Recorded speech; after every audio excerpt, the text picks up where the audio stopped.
I almost lost a yacht in Thailand. It was fucking crazy. How'd you do Okay, what happened? So I chartered a sailboat. I like to sail because I'm real white, and I chartered a sailboat with my friends. And you know, when you charter a sailboat from this company in the moorings, they give you a book of like pretty specific instructions, like when you go to this bay, anchor here in 7 meters of water, not here or here or here, here. And like, it's pretty idiot proof because we're all fucking idiots. And so I've never been to Thailand, so I have no choice but to listen to the book. But one of my friends is like, no, we should really anchor over there. And I'm like, I don't know why I agreed to this, but I did. So we anchor. And we're at a place called Koh Phi Phi Don, which is like the Thai like party island. It's a fucking real party island, and it's shaped like an H. And one of the if you were looking at an H, the south U, the upside down U, is where the boats are anchored, and the right side up U is a very pretty beach, and the bridge across the middle is the town. So we anchor the boat and we take the dinghy in, and we're fucking partying. This is like it's like where like Russians and Australians and Thai go to like fucking party. Like we go to this club and there's like a literal written menu of drugs that they will bring to you. It's like mushrooms and MDMA and coke, and I mean like basically anything you can think of. So we order up some mushrooms and some weed, and we're drinking and we're getting super fucked up and having a great time, and you know, talking to girls and whatever the fuck we're doing. And all of a sudden, not all of a sudden, but like at like 2:30 in the morning, this like big wind comes in. It's a big windstorm. And we're like, oh, this is fucking awesome. It's winding. Yeah, like rock and roll. And then at like, 4:30 in the morning, we go back to where the boat should be on the dinghy, and it's fucking gone. It's gone. There's no boat. And we're all on drugs. We're all fucked up, and we're just like, "Oh Jesus! Like maybe have we messed up here? Like what?" So we go back to shore, and we thought that maybe because we'd anchored in the wrong place, that they had towed our boat, as if there are rules in Thailand, which there are most certainly not. and my one smart idea, we go to the police station, and we think about the kind of police coverage they have on this tiny little island at 4:30 in the morning, as someone who does not speak English, and I'm trying to like draw what the fuck is going. It's ridiculous. But the police station was off to sort of the side of the island, looking at the harbor from a different angle than from where you would see it from the dock. And the one smart thing I did was I wanted to make it look like people were on the boat so that nobody would steal from us. So I left all the lights on the boat. From the police station, you could see way the fuck out in the ocean, and you could see a boat with lights on. And it's illegal to sail in Thailand after dark. It's like a thing. So you have to be anchored by dark. So we realized, like, hey, I think that's our boat, like way the fuck out there. And we go back to the harbor, and we find these wasted fishermen, like swishing fucking whiskey on a dinghy, and we give them. I mean, it. I don't know. I don't remember how much money it was. It was like a couple $100. In Thai baht, and we're like, please take us to the fucking out there. Yeah. So we hop in this fucking shit pile dinghy, and we get like 2/3 of the way out there, and we determined that yes, that is our boat, and it is not where we fucking left it. and this dinghy runs out of gas. Oh my god! I'm just like, I'm losing my shit. And because I'm a nice person and I have generally decent karma, another fucking dinghy comes by, and it's Americans. And I'm like, please, our fucking boat we're out of gas. Like, and we had a red Solo cup. And I was like, can we please have Yes. So whatever was in the cup, we poured out, and we siphoned like this much gas, and we poured it carefully into this shitbox dinghy, and it got us out to our boat. And the drunk fisherman helped us navigate the boat back to where we were supposed to be. Because it was too dangerous to anchor, they allowed us to raft the boat, which means tie it up alongside their bigger, like 60-foot commercial fishing boat. And we spent the night there. And in the morning, we were like so fucking embarrassed. Like we wake up and we're like tied to this fishing boat. So on your way out to the boat, so clearly you just like didn't anchor the boat properly or tie it off properly. We did not anchor the boat properly, and the wind blew it off anchor. See, what I would be, was there ever the thought in your head as you're dinghying out to your boat that our boat has been stolen by Thai pirates, and right now there are 2 to 5 Thai pirates on our boat partying, celebrating their newest venture, and with we the lights on are about to fight 5 Thai pirates at night? I don't know. I actually don't. I think we went into some real potential danger by not considering that, honestly. Yeah, because that's where I thought the story. I was afraid. Like I was like, what was really amazing was that it made it all the way out there without hitting anything. Yeah, because there were some other boats in between where it was and where it fucking ended up. Yeah, and it didn't hit anything, and that was really, really lucky. And the anchor was still there. So it ripped the anchor out of the ocean floor, but it didn't rip it off the boat. So the anchor was going to dong, dong, dong, dong, dong, dong along some of the ocean floor, which kept it. It slowed it down. It didn't, you know. And if we partied one more hour, fucking this thing was gone.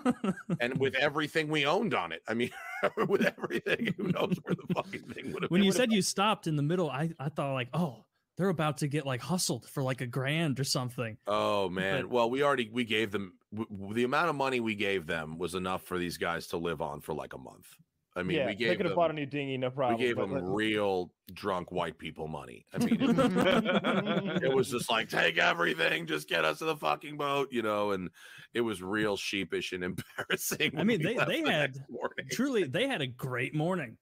Like those guys were stoked. They're just trashed, like, making more money than they make in weeks. Yeah, to drive a bunch of retards out to. Yeah.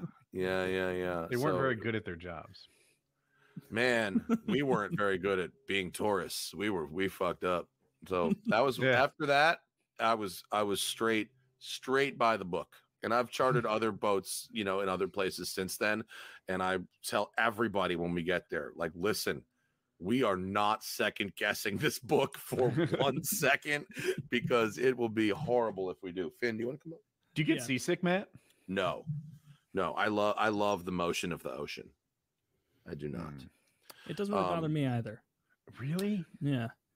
Every time I've been on one, like when it's been like pitching, I'm always like, when are people like going to get sick? When's it normal to get sick? And then it's like people will start vomiting. Yeah. And, like, no, it just doesn't really bother me. I'm lucky. We most of the charter boats now are catamarans.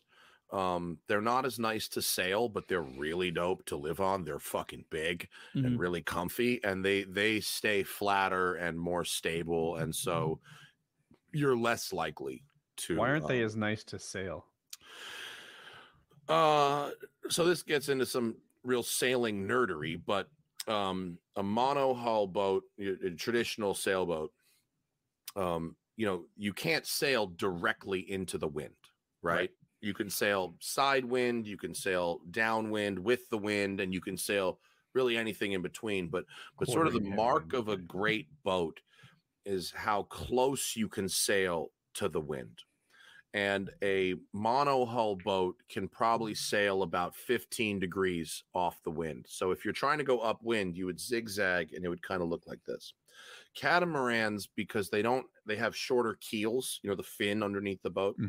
They have shorter keels, they're less effective, and so they can only sail about 30 degrees off the wind. So instead of doing this, you're doing this. So when you're going upwind, it takes you way longer to get there by sail. So the two hulls don't serve as a keel, I guess. I would have thought they have like short keels, but the one long keel of a monohull is more effective than the two short keels. What's that thing Kevin Costner had in Waterworld? That's a trimaran. Yeah, That's 3 hulls. Yeah, that thing's yeah. badass.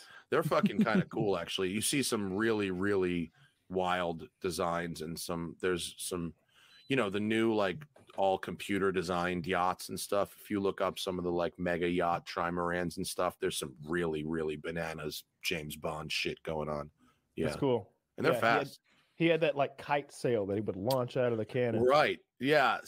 Yeah, he did have that. But have you seen like what the newest like America's Cup boats are? Have you looked at any of that kind of stuff? No. So if you were to Google like the current generation America's Cup boats, they're hydrofoils. So they rise out of the water like those foil boards, but they're sailboats.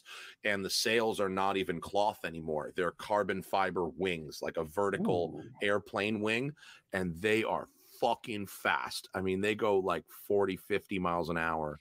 And it looks absurd. I'm looking at it. All right. They're insane, right?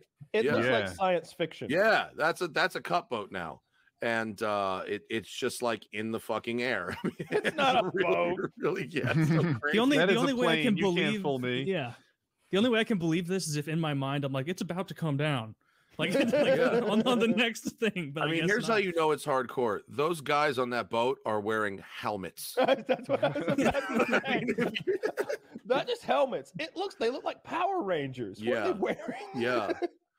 Dude, if you I really recommend watching some of the video coverage of the America's Cup, because these fucking things rip. They are so fast, and they fucking capsize. Like they're really kind of on the edge to sail, and they capsize and send people fucking flying. I mean, it's gotten very dangerous.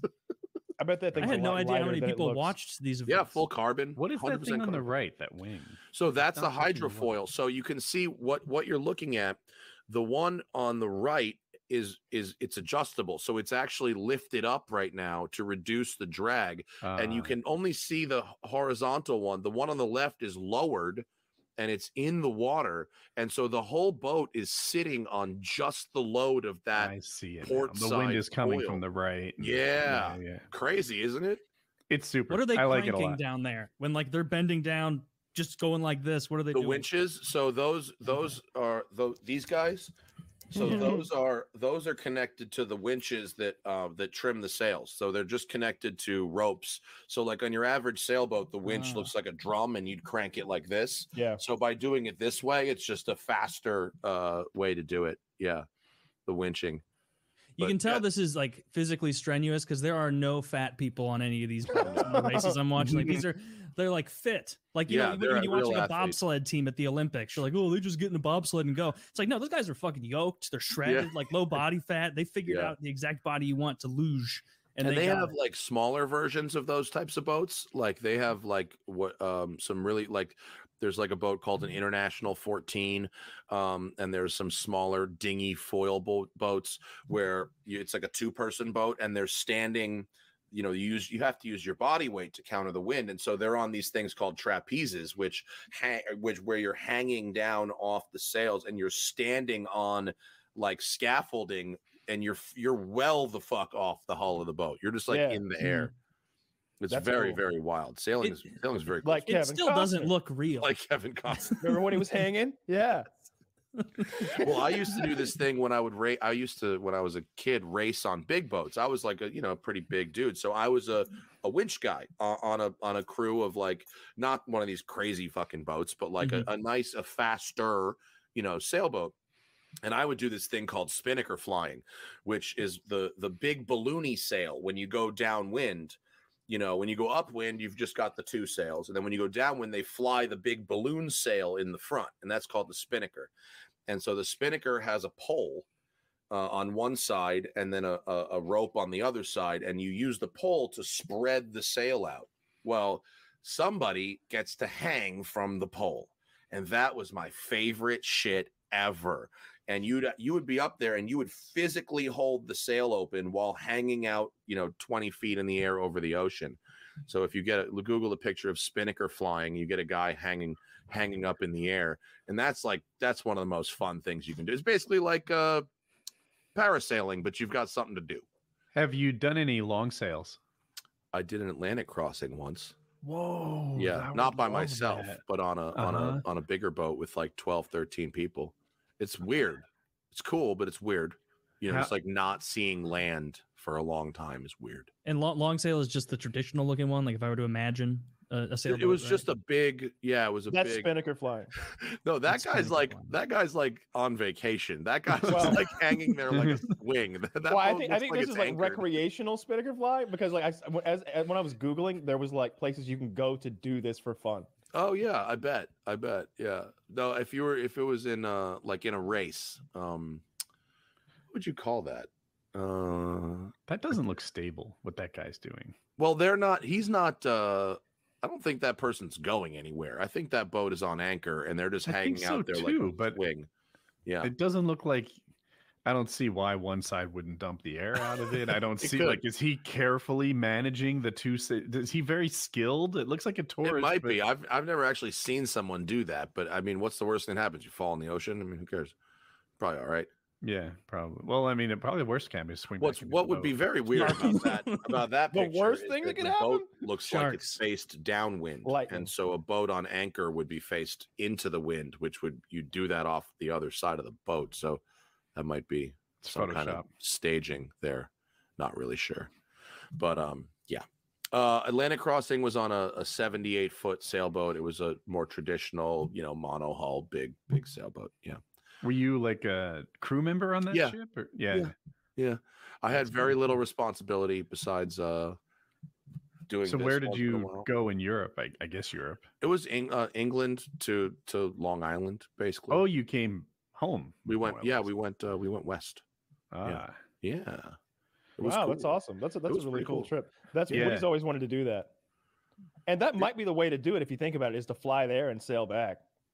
I can't remember what the reason. I think they go both ways. I'm not sure it matters, but you can do. I mean, there's a lot of opportunities to sail. You could sail to Bermuda, or you can sail to whatever. It's not hardcore enough. Okay. Well, Woody, didn't you want to do it alone, or am I making that up? Oh, you want to do it alone? Woody wants to do it with as few people as possible. Solo would be the coolest way to do it, but you start to go fucking a little crazy, right? You get a little volleyball, a handprint on it, something. Matt, tell me if I'm right about this. I'm pretty sure there are websites where people just seek out crew. And of course, the horn dogs fucking typically want like 21-year-old girls, but some people just actually want crew. They'd rather not be alone. And you can be like, all right, here I am. What's the website? Well, ready to help. I don't know the website, but I mean, there is Facebook pages and shit like that for like yacht crew for sure, where you can employ people. And I mean, I met people. We chartered a boat in Tahiti in the beginning of 2020, right before fucking lockdown. Oh, there you go, crewseekers.net. There you go. We met some people in Tahiti that were like the senior citizen couple, and they work for the yacht charter company, and all they do their whole life is shuttle yachts all over the world where they're needed. So they were there in Tahiti, and they were on a boat that they had just sailed from the Caribbean, and it was like 35 days, at sea through the Panama Canal and out across the Pacific Ocean. Yeah, it seemed like a nice retirement. They had a lot of books. They had like 50 books. They had a bunch of extra drums of fuel because they were motor sailing. They weren't doing pure sailing. And I see people like raising young families on YouTube. There's a couple. Of course, there's Sailing La Vagabond, who's been on the show. But there are others who are like homeschooling their kids on these small yachts, sailing around the world. And I kind of want to fast forward 15 years and see how the kids turn out. Like, are they like amazing people with this worldly experience that you don't get out of high school? Are they weird homeschool kids that I would bet that they're more the former. I bet that because they're not like purely on the boat and not interacting with other humans. Those folks go to ports. They go, they don't just stay in the middle of the ocean. They'll go from place to place and spend a couple weeks or months, living on their boat, but at the dock. And when we travel, we see those kinds of people on yachts that are clearly being lived on full time. And I would bet that they develop very interesting perspectives. I think they're probably really interesting folks. I'm kind of open-minded about like alternative ways to raise a family. I didn't do it, but you know, if it's your thing, like I'm here for it. Man, let's see how it turns out. You don't have to do it. There's no rules on this. Yeah, no, I don't know. When I see people doing it, like, yeah, we're doing something different. We're going to homeschool our kids responsibly. We're going to make sure they know algebra, but we're also taking them all around the fucking planet by sailboat. I bet those kids come out more normal than you'd think, with very open minds and, better and than interesting normal perspective. Maybe, yeah. Like, what's so great about a fucking 8th grade in rural Alabama? Nothing. 8th grade anywhere. It sucks. Yeah, if the alternative is, you know, Thailand and Tahiti and Bali and Africa and India and whatever the fuck, you know. I went to 8th grade in New Jersey. It didn't make me great. Like, you know, if someone else did it going from Tahiti to Australia to freaking Turkey, then like maybe their experience is at least as good. And like the homeschool thing was almost like self-fulfilling in a way, because like the kids like in my high school that would come from homeschool that like played sports a lot and they were in public activities, they just kind of seamlessly moved in, because it's like, oh, there's Timmy, he plays on our soccer team. Hey, you go to school here now? That's awesome. Oh yeah, we're gonna hang out this weekend. It was the homeschool kids that were like locked up at home, no public sports, no exposure, that like just talked to their mom all day. Those were the weird ones, and it made you go like, oh, Jill is super noticeable. All these homeschool kids are weird. And it's like, no, but Tim and Sam and Sarah, they all like, they're normal. So I don't think it's nearly as bad as people think, as long as you give them lots of extracurriculars. True. So we used to go on these long cruises, and like, you know, so every so often they move the cruise ship. They'll be like, all right, we do cruises in Florida, but now we're doing them in the Mediterranean. And you can be on that cruise that relocates from Florida to the Mediterranean. We would do that. You meet interesting people on that, the kind of people who take an expensive cruise and 3 weeks off. Yeah. And one of the families we met, they were a traveling bunch of actors. Their source of income was to go to like small towns, nursing homes, stuff like that, and perform Shakespeare. And they lived in an RV where they homeschooled their kids. They called them Rhodes Scholars. Get it? And I don't know. They were an interesting group of people. We met. They actually came and performed in North Carolina, not, you know, a year or two later, and we synced up with them and saw the family again. But it's cool. Like if that's your bag, doing something new, doing something a little different, and raising your kids in a more open way. Nah, I give it the thumbs up. Give it. So they have a new yacht that's being built right now, and this is at the probably other end of the economic spectrum. And this yacht is the biggest and longest super yacht ever built. And it has 39 apartments in it, condos. What's it called? I want to look it up. Oh, fuck. I'll find it. Hang on. There's 39 apartments in it, and each one is longest. The Azam? It's called... Yeah, here it is. It's called Somnio, SOMNIO. And it has these apartments in it. And you can buy the apartments starting at $11 million. Ooh, that's not so bad. So this boat will just full-time be circling the world.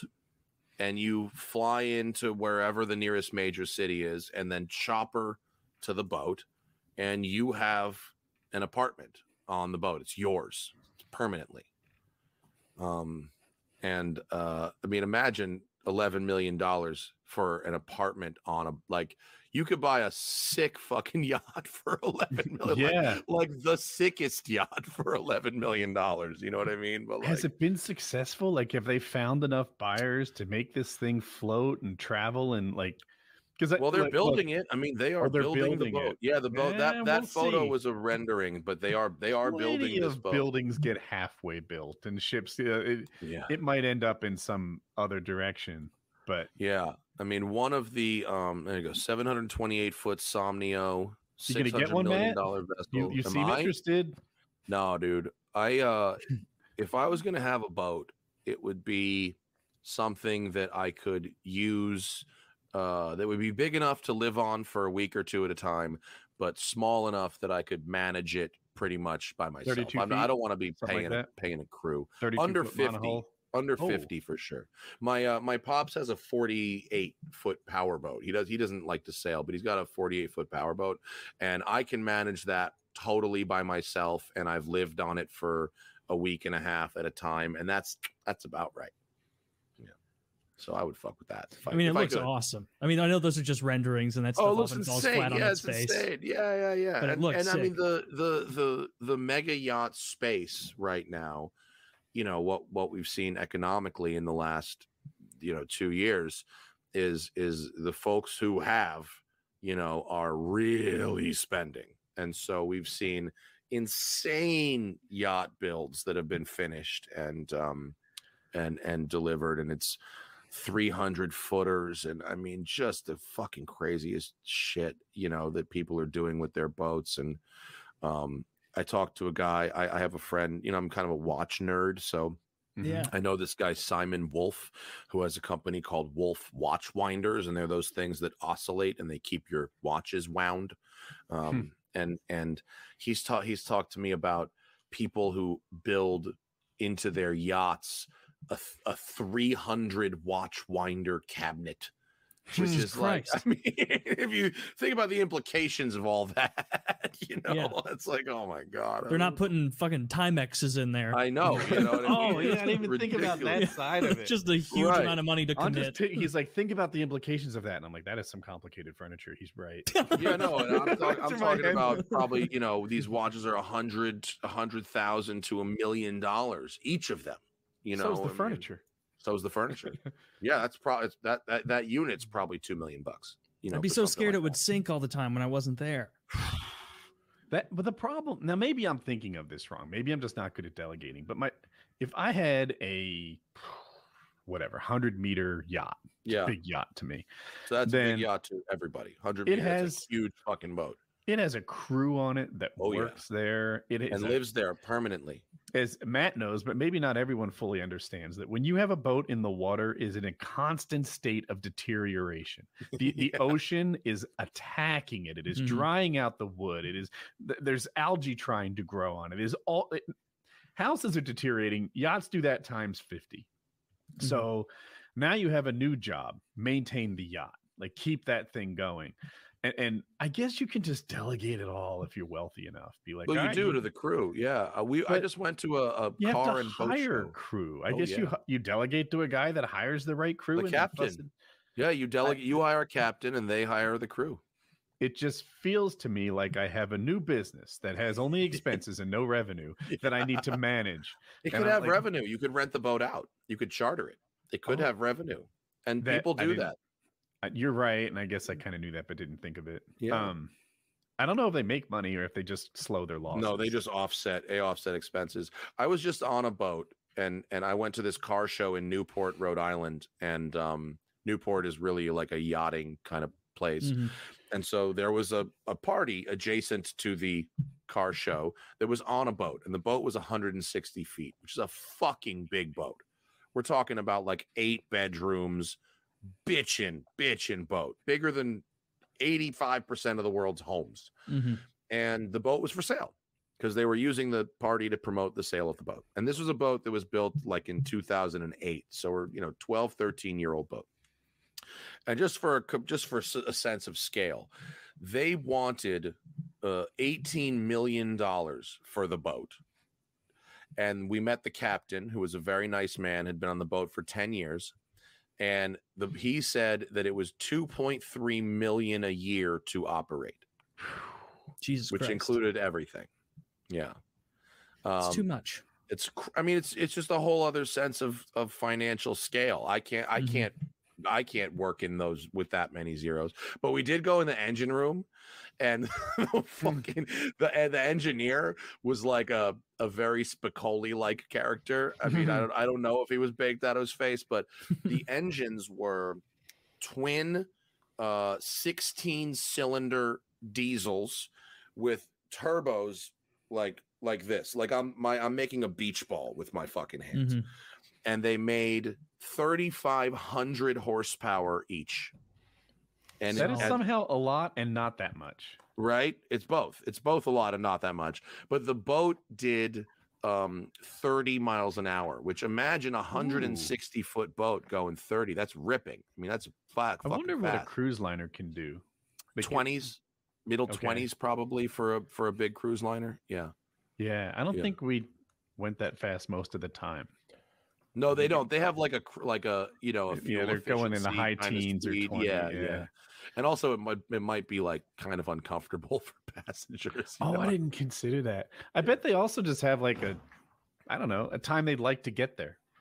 Oh, there you go. Zach said the average cruise ship was 20 knots, and that's a knot is 1.2. So you're 24, 25 miles an hour. Yeah. People don't know. Here's the knot conversion. Every 7th knot is an extra mile per hour. So 7 knots is about 8 miles an hour. Yeah. 14 knots is about 16 miles per hour. Fancy. I did not know that. I remember that. Very fancy to talk in knots. Yeah. Why do they do it? Why don't people talk in knots too? I don't know why. I wish they didn't. Why do they do it? I don't know. It's like, why do military people talk in fucking clicks?